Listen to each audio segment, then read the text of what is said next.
Hi, this is Carolyn James from Holistic Campus, and today I am here with Marlene Panish. And Marlene is a medium and intuitive counselor. Hi, Marlene, how are you? Good, thank you. Happy spring. Happy spring with more snow coming.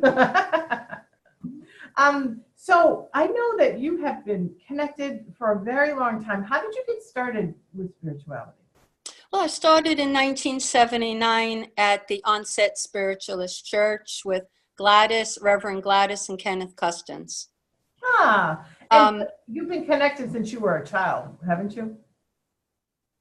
I've, no, I Oh, think we're all connected since we're a yeah. child, Mm. but I was a sensitive child and I was an artistic child. Um, but I wasn't aware of it till I sat for 20 years in circle with Wow. Kenneth Custance. So it's been a journey for you. Absolutely. Yeah, beautiful. Absolutely. So when people come to you, do they come? What do they come to you for? Like, what draws them to you? It varies. Some people just want spiritual counseling Mm. of how I can help them expand through spirit, their spiritual awareness and consciousness. Some come with very specific desires to connect with a loved one in spirit, a son that passed, a husband that passed.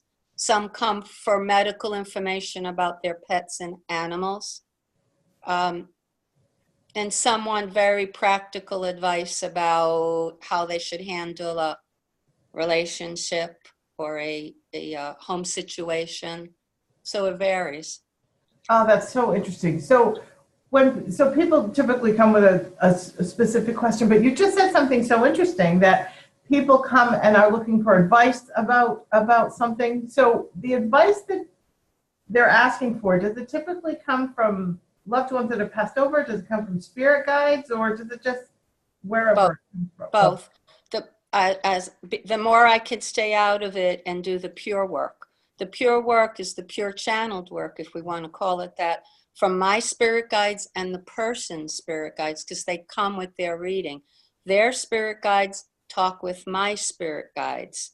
It's a blended experience. that's Or relatives come in. Um, you'll have relatives coming in who passed away, and you'll have a guide. okay. Sometimes they take turn and try and who's there first. You can go from a relative talking to a guide talking. So let Spirit. me ask you this then. That's so interesting. So how do you know who to believe? I just turn it over. What I Yeah. do, my job is to relax, stay present, pray, and be open to the process. That's all I do. And I trust the process that's occurring And, wholeheartedly. and then And whoever is on they the sound different.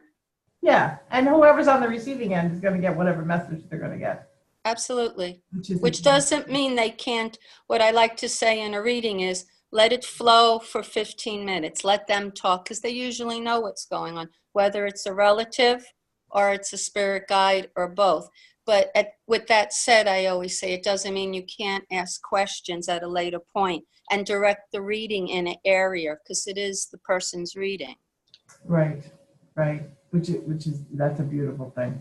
So, what part of this do you like the best? What do you love about this? I love the higher consciousness I flow into. I Mm. love it's always new. Every Yeah, reading is new. Um, I love meeting, I love seeing history through the guides.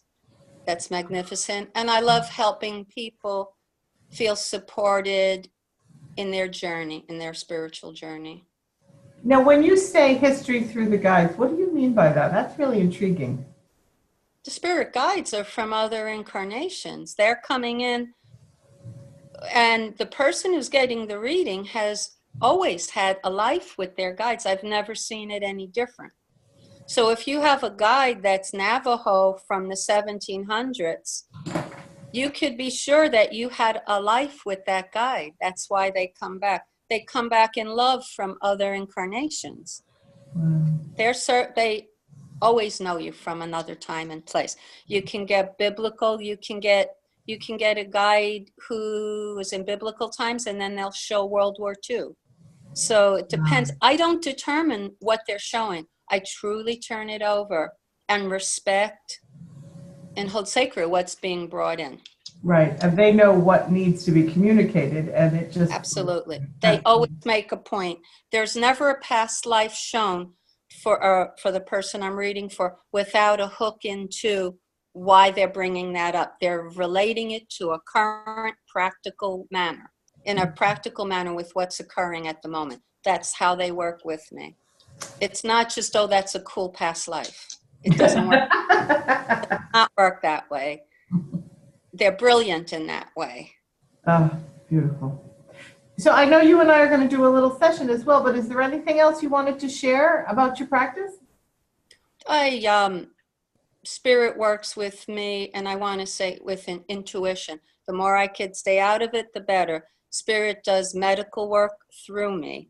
Spirit does animal intuitive work through me. I can work with pets and medical issues through spirit, not as a doctor.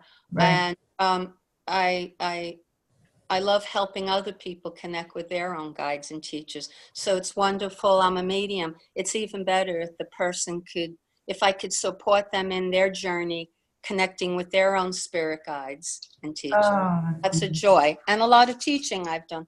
I've taught class for many years, and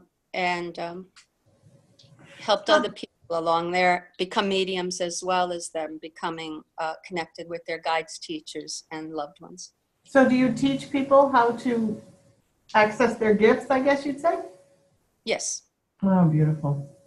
Yeah, we'll have to talk about that too, because that's important. Tell me a little bit more about the animal side and the medical intuitive and the animal communication. Very, very interesting. The medical intuitive, how does that work from your standpoint? Sorry. The person, it's all on intention, and we can't underestimate the given word. I'm a spiritualist medium, and the given word is important. The person saying it is claiming it. I'm reading for someone, they're claiming, they say, you know, I don't feel so, can you take a look? So it's on invitation by their words. Right. And spirit takes over. It's done in, you know, there's several, as a medium, they work with all the senses. A lot of times spirit will just wear it, I'll wear it on my body. For when someone comes in who's passed away, they often like to show me how they died for just a half a minute, enough for me to convey their existence. But with medical, sort of the same thing. They'll either show me a visual of the person's body or the animal's body, and I will get it in my body, a sensation in my body. With animals, it's more visual. I could see where there's stuff going on, and I strongly sense. So it's clairsentient and clairvoyance. I see and I feel. Wow. And I've done horses, I've done dogs, I've done cats. It doesn't matter the animal. That's wonderful. That's wonderful. And I love animals, so that helps too. And I'm sure that helps. I'm sure that comes through. Yeah. I'm sure that love comes through. Sure. That's beautiful, Marlene. Well, okay, we'll close now, and I know we're going to talk again in a minute. And thank you so much. This was really insightful. My pleasure. Shalom.